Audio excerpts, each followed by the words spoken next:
সুপ্রিয় শিক্ষার্থী বন্ধুরা, প্রত্যেকে কেমন আছো?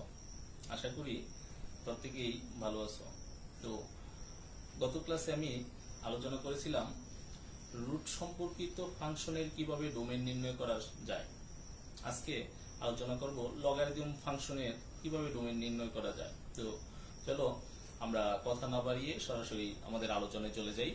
তো আমরা প্রথমেই একটা লগারিদম ফাংশন লিখে নিলাম। ফাংশনটা হচ্ছে f of x সমান হচ্ছে ln x minus 2।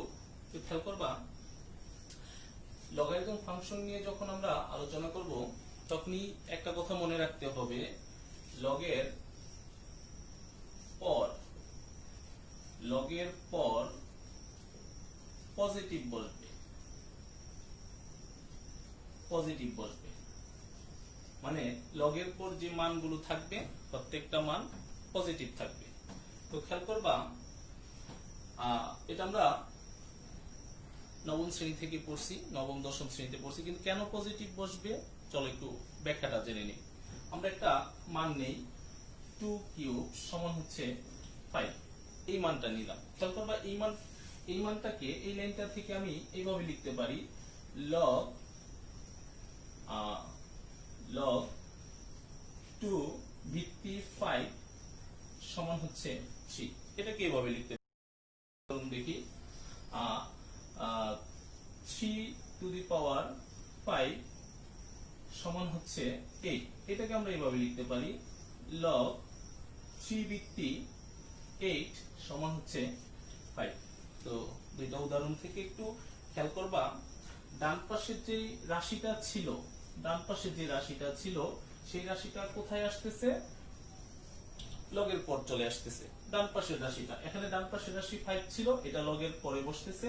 এখানে ডান পাশের রাশিটা ছিল এটা লগের পরে আসতেছে। তো খেয়াল করবা, এই মানটাকে আমরা কখনো ঋণাত্মক বানাইতে পারতেছি কিনা একটু আমরা খেয়াল করি। খেয়াল করবা, এই মানটা কিন্তু আসছে এই লাইন থেকে। তো এই লাইনের 5টা কিন্তু ডান পাশে ছিল, অর্থাৎ ডান পাশের মানটা যদি ঋণাত্মক হয় তাহলে লগের পরের মানটাও ঋণাত্মক হবে। আমরা দেখি এরকম মানের ডান পাশের রাশিটাকে ঋণাত্মক বানাইতে পারি কিনা একটু খেয়াল করবা। আমরা একটা মান নিব 5 স্কয়ার মানে হচ্ছে 25। আরেকটা মান নিতেছি 5 ইনভার্স 2, এটার মানে হচ্ছে 1/25। আবার আরেকটা মান নিতেছি 5, তার উপরে পাওয়ার দিয়ে দিলাম 0, তার মান আসতেছে 1। তো খেয়াল করবা, আমি এই পাশে ধনাত্মক মান নিছি, ঋণাত্মক মান নিছি, তারপর শূন্যও নিছি, কিন্তু ডান পাশে কিন্তু আমি যেই মানগুলো পাইছি প্রত্যেকটা মানই ধনাত্মক, তাকে আমি ঋণাত্মক বানাইতে পারি নাই, অথবা এই মানটা কিন্তু শূন্য হয় নাই। ধনাত্মক হয়েছে প্রত্যেকটা মান, ঋণাত্মক বানাইতে পারি নাই, অথবা তাকে আমি শূন্য বানাইতে পারি নাই। আমি শূন্য বসাইছিলাম কিন্তু শূন্য বানাইতে পারি নাই। তো খেয়াল করবা, আমরা জানি যে এরকম রাশির ডান পাশের যে মানটা সেটা লগের পরে বসে। তো লগের পরের মানটাকে আমি কখনোই ঋণাত্মক বানাইতে পারি নাই, শূন্য বানাইতে পারি নাই। তার মানে এটা বোঝা যাইতেছে যে লগের পরের মান সবসময় ধনাত্মক বসবে। তো তোমরা বলতে পারো, স্যার আপনি এখানে একটা আমাদের একটু ভুলভাবে বুঝাইছেন, এটা এরকমও হইতে পারে। খেয়াল করবা, এই মানটা এভাবে লেখা যেতে পারে, মাইনাস 5 স্কয়ার সমান মাইনাসে 25 মাইনাস 5, তার উপরে পাওয়ার হচ্ছে -2 সমান হচ্ছে মাইনাস 1/25, তার উপর -5 নট, তার মানে হচ্ছে -1। বলতে পারো, স্যার আপনি এটা ভুল প্রমাণ করছিলেন, এর আগেরটা আমরা তো সামনে মাইনাসের মান দিয়ে আমরা মাইনাসের মান আনতে পারছি, কিন্তু না। খেয়াল করবা, এটা ছিল কি? খেয়াল করবা, এই যে মানটা ছিল এই রাশিতে একটু দেখবা, এই মানটা কোথায় চলে আসতেছে? লগের ভিত্তিতে।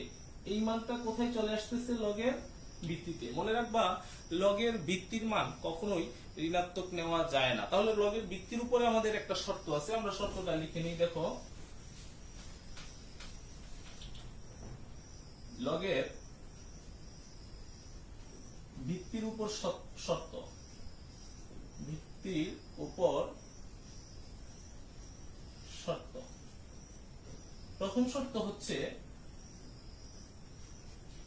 লগের ভিত্তি কখনোই ঋণাত্মক হবে না। প্রথম শর্ত হচ্ছে লগের ভিত্তি কখনোই ঋণাত্মক হবে না, সব সময় ধনাত্মক হবে। তো দ্বিতীয় শর্ত হচ্ছে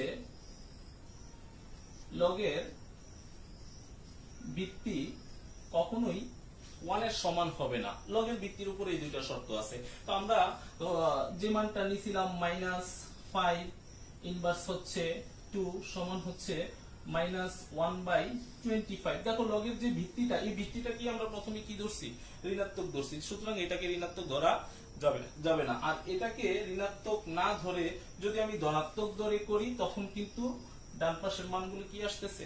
ধনাত্মক আসতেছে। তার মানে ডান পাশের মানকে আমি প্লাসের এই পাশে যদি আমি 5² সমান 25 লিখছিলাম, 5 নট সমান 1।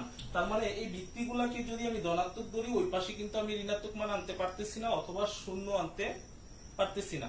তার মানে এটা থেকে বোঝা যায় লগের মান কখনোই ঋণাত্মক হবে না, আবার শূন্য হবে না। খেয়াল করবা, তার মানে এই শর্তটা আমরা বুঝতেছি যে লগের পর সব সময় পজিটিভ বসবে, ধনাত্মক বসবে, ঋণাত্মক বসবে না, এমনকি শূন্য বসবে না। তো খেয়াল করবা, আমরা এই শর্ত থেকে আমরা লিখতে পারি এখানে f of x সমান হচ্ছে ln x - 2 belongs to r। ডোমেইনগুলো রিয়েল নাম্বার থেকে নিতে হবে, কারণ এই পৃথিবীতে যত ধরনের সংখ্যা আছে প্রত্যেকটা সংখ্যাই বাস্তব সংখ্যা থেকে নেওয়া হয়ে থাকে। তো আমরা লিখতেছি f of x সমান হচ্ছে ln x - 2 belongs to r হবে যদি এবং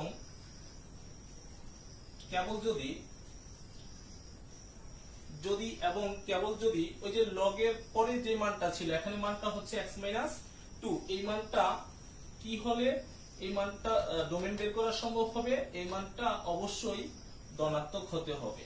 যদি এবং কেবল যদি x - 2 গ্রেটার দেন 0 হয়, তবে কখনোই এখানে অর ইকুয়াল দেওয়া যাবে না। x - 2 greater than or equal 0 দেওয়া যাবে না। কেন দেওয়া যাবে না? কারণ লগের শর্তই ছিল লগের পরে যে মানটা থাকবে সে মানটা ধনাত্মক হবে, কিন্তু ঋণাত্মক হবে না, শূন্য হওয়া যাবে না। তো খেয়াল করো, আমি যদি এখানে অর ইকুয়াল দেই, তার মানে এটা তো শূন্য সমান হয়ে গেল, ধনাত্মক আর শূন্যের সমান হয়ে গেল। সুতরাং এখানে ইকুয়াল দেওয়া যাবে না, শুধু বলতে হবে x - 2 গ্রেটার দেন 0।